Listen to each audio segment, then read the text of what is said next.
My nephews knocked on my door at 4 a.m., shivering in their pajamas. Their parents had locked them out, again. This time I didn't just let them in. I made one phone call, and their parents' lives changed forever. The knocking started at 4:03 a.m. Not loud, not frantic, just persistent. Tap, tap, tap, pause. Tap, tap, tap. I thought I was dreaming at first, but then I heard it again, and my eyes snapped open. Someone was at my door, at 4 in the morning. I grabbed my phone, no missed calls, no texts, and stumbled out of bed, threw on sweatpants, checked the peephole. Two small figures stood on my porch. My heart stopped. Jake and Tommy, my nephews, 8 and 6 years old, in their pajamas. I yanked the door open. "Uncle Mark!" Jake's voice was shaking. His lips were blue. Mom and Dad locked us out again.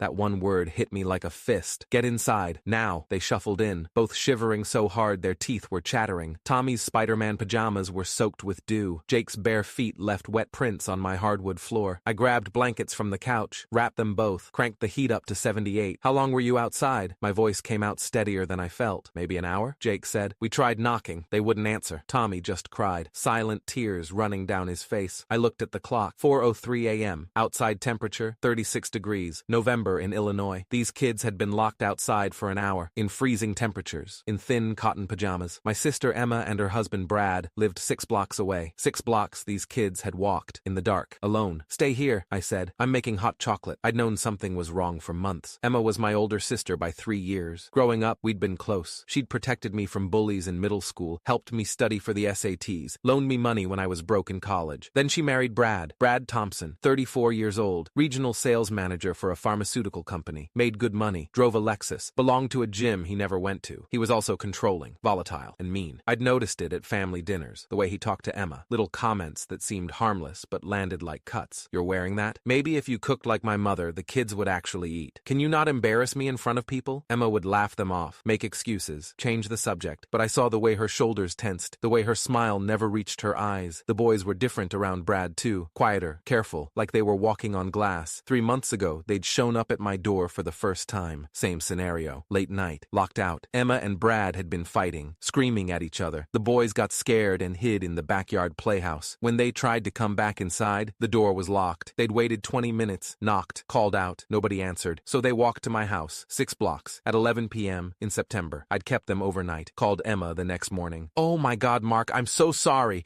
We didn't hear them. We were just exhausted and fell asleep." "They were locked out, Emma. It was an accident. They shouldn't have gone outside in the first place." They were scared. You and Brad were screaming. Silence. "We're working through some things," she'd said finally. "Marriage is hard. This isn't about marriage. This is about your kids being safe. They're fine, Mark. Stop being dramatic." 2 weeks later, it happened again. This time, Brad had answered when I called. "They need to learn not to wander off," he'd said, his voice cold, flat. "Maybe next time they'll think twice before leaving the house without permission. They're 6 and 8, Brad. They can't be locked outside as punishment. I'm their father. I'll discipline them however I see fit." "This isn't discipline. It's neglect." He'd hung up on me. I'd let it go. Told myself Emma would handle it, that she'd protect her kids. But now, sitting in my living room at 4:03 a.m., watching Jake and Tommy shake under blankets, I realized she wouldn't, and I was done waiting. The boys fell asleep on my couch around 5:30 a.m. I took photos first. Their wet pajamas, their red, cold hands, Jake's bare feet with dirt and grass stuck to them. Opened the metadata, confirmed the timestamp, 4:17 a.m., saved everything to a folder labeled evidence. Then I went to my bedroom and made the call I should have made months ago. Child Protective Services, the emergency hotline. A woman answered on the 3rd ring. Professional, calm. "Illinois DCFS, this is Monica speaking. How can I help you?" "My name is Mark Sullivan. I need to report child endangerment." "Can you describe the situation?" "My nephews, Jake, 8 years old, and Tommy, 6, were locked out of their home tonight. They showed up at my door at 4 a.m., in pajamas, no shoes. It's 36 degrees outside. They said they'd been out there for about an hour. Are the children safe now?" "They're with me, but this is the 3rd time in 3 months this has happened." Silence, then typing. "The 3rd time?" "Yes. Their parents, my sister Emma Patterson and her husband Brad, have locked them out before. September 23rd, October 8th, and tonight, November 17th. More typing. "Do you have documentation? Photos, timestamps? I can send them." "Please do. I'm opening a case file now. We'll need to send a caseworker out to evaluate the children and speak with the parents." "When?" "First thing this morning. Can you keep the children until we arrive?" "Absolutely. Mr. Sullivan, you did the right thing calling us." I wasn't sure about that yet, but I knew I couldn't not call. At 6 a.m., my phone started buzzing. Emma. I didn't answer. She called again and again. At 6:47 a.m., she left a voicemail. "Mark, where are my kids? Brad woke up and they're gone. Call me back. Now." I deleted it. At 7:15 a.m., someone pounded on my door. Brad. I looked through the peephole. He was red-faced, angry, still in his pajamas. I opened the door, didn't let him in. "Where are my kids?" he demanded. "Inside, sleeping. Get them. We're going home." "No." His face darkened. Excuse me? They're not going home. Not yet. You can't keep my kids from me. You locked them outside in freezing weather. They walked 6 blocks to get here. That's the 3rd time this has happened. That's none of your business. You made it my business when they knocked on my door at 4 a.m. We fell asleep. It was an accident. 3 times isn't an accident, Brad. It's a pattern. You self-righteous. He stepped forward, aggressive. Give me my kids. Now. No, I'll call the cops. Go ahead. I already called CPS. The color drained from his face. You did what? I called Child Protective Services. They're sending someone out this morning. Jake and Tommy stay with me until they arrive. You son of a bitch! Get off my porch before I call the police myself. He stared at me, jaw working, fists clenched. Then he turned and walked away. I watched until he was gone. My hands were shaking. The caseworkers arrived at 8:43 a.m. 2 of them, Monica Rivera, mid-40s, calm, professional, and her supervisor, James Park, a quiet man in his 50s who took notes constantly. Mr. Sullivan? Monica extended her hand. We spoke on the phone. Thanks for coming. Can we see the children? Jake and Tommy were awake, eating cereal at my kitchen table. They looked small, scared. Hi, boys, Monica said gently. I'm Monica. This is James. We're here to help. Is it okay if we talk to you for a few minutes? Jake looked at me. I nodded. It's okay. Tell them the truth. Monica interviewed them separately. Jake first, then Tommy. I sat in the living room with James while they talked. How long have you been concerned about the children? He asked. 3 months, since the first time they showed up here. And you didn't report it then? I thought it was a one-time thing. My sister apologized, said it wouldn't happen again, but it did. Twice more. Do you have documentation? I pulled out my phone, showed him the photos, the timestamps. September 23rd, 11:47 p.m. October 8th, 9:23 p.m. November 17th, 4:17 a.m. James took photos of my photos, wrote everything down. Have you noticed any other concerning behaviors? Brad is controlling, verbally abusive toward my sister. The kids are afraid of him. Have you witnessed physical abuse? No, but the emotional stuff is clear. He yells, demeans Emma in front of the kids, punishes them for things that aren't their fault, like being locked out. He told me they need to learn not to wander off, like this was their fault. James wrote that down too. Monica came out 20 minutes later. Jake and Tommy confirm your account, she said. They've been locked out multiple times. They're afraid to go home. My chest tightened. What happens now? We open a formal investigation, interview the parents, inspect the home, determine if the children are safe, and if they're not, we'll file for emergency custody, place them with a relative, likely you, until the case is resolved. How long does that take? Depends on the findings. Could be weeks, could be months. Emma showed up at 9:30 a.m. She looked terrible. No makeup, hair in a messy bun, eyes swollen from crying. Mark, please, I need to see my kids. Monica stepped forward. Mrs. Patterson, I'm Monica Rivera with DCFS. We need to speak with you and your husband. Emma's face crumpled. This is insane. Mark, you called CPS? On me? On the situation, I said. The boys were locked out 3 times, in freezing weather. We didn't mean to. Intent doesn't matter. They could have gotten hypothermia, been hurt, been abducted. Do you understand how serious this is? They're fine. They're traumatized. Jake told Monica he's scared to go home. Does that sound fine to you? She started crying. Real tears this time. I'm their mother. Then act like it. Brad pulled up 10 minutes later, saw the DCFS van in my driveway. He stormed over. You have no right. Mr. Patterson, James stepped in. I'm James Park, DCFS supervisor. We need to speak with you and your wife. Now. About what? About why your children were locked outside in 36-degree weather at 4 a.m. That was an accident. For the 3rd time? Monica said. That's a pattern, Mr. Patterson. Not an accident. You can't take our kids. We can and we will if we determine they're unsafe. Brad looked at me, pure hatred in his eyes. This is your fault. No, I said. This is yours. They interviewed Emma and Brad for over an hour. I couldn't hear everything, but I heard enough. Brad's voice, loud and defensive. They're my kids. I'll discipline them however I want. Monica's response, calm and firm. Locking children outside in freezing temperatures isn't discipline. It's endangerment. Emma's voice, pleading. Please, we'll do better. We'll be more careful. James, this isn't about being careful, Mrs. Patterson. This is about your children's safety. And right now, we don't believe they're safe in your home. At 11:15 a.m., Monica came back inside. We're recommending emergency custody, she said. The children will stay with you pending a court hearing. When's the hearing? Within 72 hours. The judge will determine next steps. What are the options? Reunification with the parents. Extended custody with you. Foster care if no relative is available. I'm available. Good. We'll need you to complete some paperwork. Background check, home inspection, standard procedure. Whatever it takes. Emma was sobbing in the driveway. Brad was yelling at James. I closed the door and walked back to the kitchen. Jake and Tommy were still at the table, quiet, watching. Are we staying here? Jake asked. For now, I said. Are we in trouble? No, buddy. You're not in trouble. None of this is your fault. Tommy climbed into my lap. I don't want to go home. Something inside me cracked. You don't have to. I called my lawyer at noon. Richard Santos, family law attorney, 16 years of experience. Mark, what's going on? I need emergency custody paperwork. Today. For who? My nephews, Jake and Tommy Patterson, ages 8 and 6. Why? I told him everything. The locked doors, the cold, the CPS report. Jesus, he said. Yeah, I can file emergency custody. But you know this is going to get ugly, right? I don't care. Your sister's going to fight you. Let her. This could destroy your relationship. It's already destroyed. She chose her husband over her kids. I'm choosing the kids. Okay, I'll have the paperwork ready by 3. The court hearing was scheduled for Friday, November 20th, 3 days away. Emma called me 47 times between Monday and Thursday. I answered once. Mark, please. They're my children. I love them. Then why did you lock them out? It was a mistake. 3 mistakes. 3 months. Do you know what Tommy told the caseworker? He said he's scared to sleep at night because he doesn't know if you'll let him back inside. Does that sound like a mistake to you? Silence. Fix yourself, Emma. Get therapy. Leave Brad. Do something. But I'm not letting those kids go back until I know they're safe. You're ruining my life. No, you ruined theirs. I'm just trying to fix it. She hung up. The hearing was brutal. Emma and Brad showed up with their own lawyer, a guy named Mitchell Barnes, slick suit, condescending smile. Your Honor, Barnes said, this is a gross overreaction by a vindictive uncle with no children of his own. My client's made some minor mistakes, falling asleep, not hearing the children knock, but there's no evidence of willful neglect. Judge Carol Martinez, a woman in her 60s with sharp eyes, flipped through the case file. Mr. Barnes, are you aware this happened 3 times? Your Honor, accidents happen 3 times. She looked at Emma and Brad. You accidentally locked your children outside in freezing weather 3 separate times? Brad shifted in his seat. We're working on better communication. Communication? Judge Martinez looked at Monica's report. Your son told the caseworker he's afraid to go home. Your 6-year-old said he cries at night because he thinks you'll lock him out again. Does that sound like a communication problem to you? Emma started crying. The judge wasn't impressed. Mrs. Patterson, I've read Mr. Sullivan's statement. I've read the DCFS report. I've seen the photos. Your children walked 6 blocks in the dark in November in their pajamas to escape a situation where they felt unsafe. Explain to me why I shouldn't terminate your custody right now. I love my kids. Emma's voice broke. Love isn't enough. Love doesn't keep children warm. Love doesn't protect them when they're locked outside at 4 in the morning. She looked at me. Mr. Sullivan, are you prepared to take custody of these children? Yes, Your Honor. Full-time? Long-term? As long as they need me. Do you have the resources? I'm a software engineer. I work from home. I have a 3-bedroom house. I'm financially stable, and I love those kids. She nodded. And the children? Do they want to stay with you? Yes, Your Honor. Jake told me he feels safe here. Tommy said he doesn't want to leave. Judge Martinez closed the file. Emergency custody is granted to Mark Sullivan. Mr. and Mrs. Patterson, you'll have supervised visitation only, 2 hours per week. You'll both complete court-mandated parenting classes and undergo psychological evaluation. We'll reconvene in 6 months to reassess. Emma gasped. 6 months? Be grateful I'm not terminating your rights entirely. This is your chance to prove you can be trusted.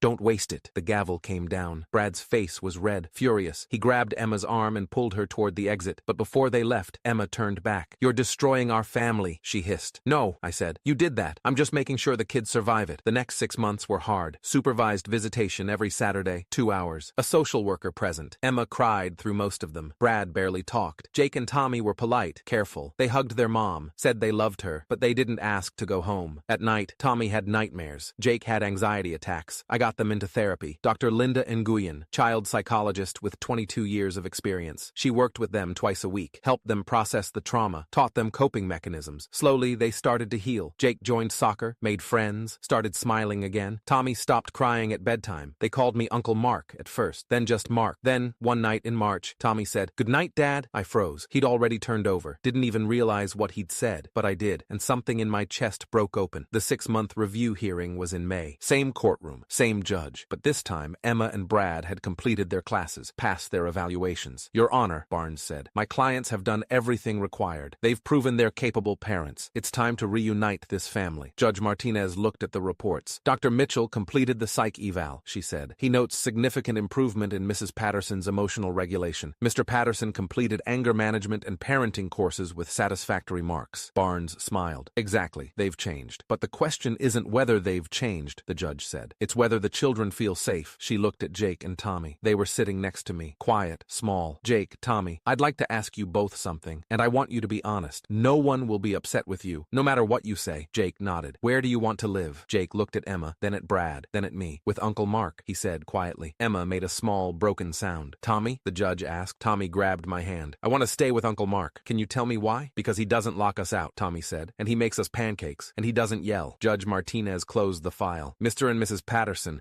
I'm granting permanent custody to Mark Sullivan. No, Emma stood up. They're my children. They were your children, the judge said, but you failed to protect them multiple times. Mr. Sullivan has provided a safe, stable home. The children have expressed a clear preference. I will not force them back into a situation where they feel unsafe. Please, you'll continue supervised visitation, but custody belongs to Mr. Sullivan, permanently. permanently. The gavel came down. Final. Emma collapsed into her chair, sobbing. Brad just stared at the table. I looked at Jake and Tommy. You okay? I whispered. They both nodded. Can we go home? Jake asked. Home. Not your house. Home. Yeah, I said. Let's go home. We left through the side exit. Emma tried to approach us in the hallway. Please, Mark. They're my kids. They're my kids now, I said. You had your chance. You chose Brad over them. You chose your pride over their safety, and now you're living with the consequences. I was trying. You tried to lock them out. That's what you did. 3 times. Brad grabbed her arm. Come on, let's go. She looked back one more time. At Jake and Tommy. At the children she'd lost. I didn't feel guilty. I felt relieved. That night, I made spaghetti and meatballs. Their favorite. So, I said, sitting down at the table. We're official now. You're stuck with me. Jake grinned. That's okay. Yeah? Yeah, you're a pretty good dad. Dad, not uncle. Dad. Tommy climbed into my lap. Can we stay forever? Forever, I said. Even when we're old? Even when you're old and gray and you have kids of your own? This is your home. Always. Jake looked at me. Really looked. Thank you, he said quietly, for not making us go back. You don't have to thank me for keeping you safe, I said. That's what parents do. Parents, not uncles. Parents. That's what I was now. 2 years later, Emma called. Mark, can we talk? About what? I left Brad. I've been in therapy. I'm better. I was wondering if maybe you can see them. Supervised visitation. Same as before. I was hoping for more. No, Mark, Emma, I love you. You're my sister. But those kids, they're happy. They're safe. They call me dad, and I'm not going to disrupt that because you finally got your life together. Silence. Can I at least see them? Every other Saturday, 2 hours, with a supervisor present. Okay, she whispered. Thank you. I hung up. Jake walked into the kitchen. Was that Mom? Yeah. Is she okay? She's trying to be. Do you think she'll ever really change? I thought about it. I don't know, but it doesn't matter. You're here. You're safe. That's all that matters. He hugged me. I'm glad you answered the door that night. Me too, buddy. Me too.